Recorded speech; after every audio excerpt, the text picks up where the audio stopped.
Hello and welcome to Games from Folktales, a podcast that mixes historical research and tabletop role-playing settings. I'm your host, Timothy Ferguson, for another of these short Dunsany episodes.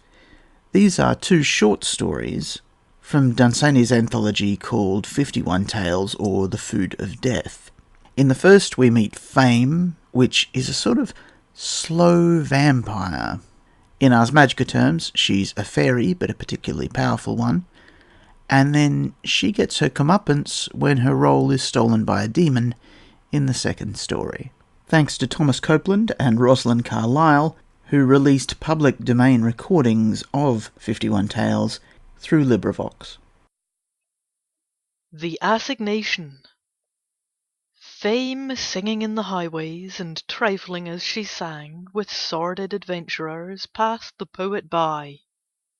And still the poet made for her little chaplets of song to deck her forehead in the courts of time. And still she wore instead the worthless garlands that boisterous citizens flung to her in the ways, made out of perishable things. And after a while, whenever these garlands died, the poet came to her with his chaplets of song. And still she laughed at him, and wore the worthless wreaths, though they always died at evening. And one day in his bitterness the poet rebuked her and said to her, "Lovely Fame, even in the highways and the byways you have not forborne to laugh and shout and jest with worthless men. And I have toiled for you and dreamed of you, and you mock me and pass me by." And Fame turned her back on him and walked away.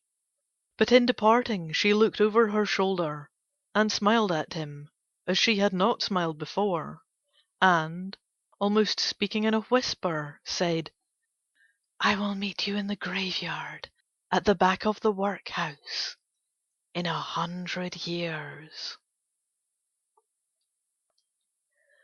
A Mistaken Identity.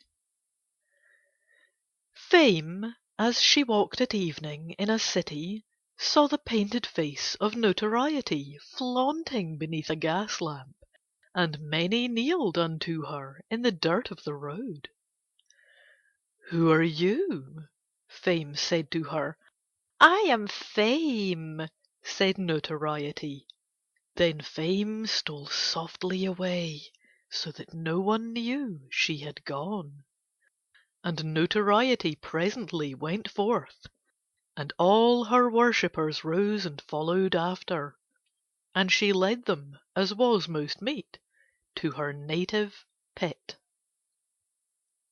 Statistics for these two creatures can be found on the blog that accompanies the podcast.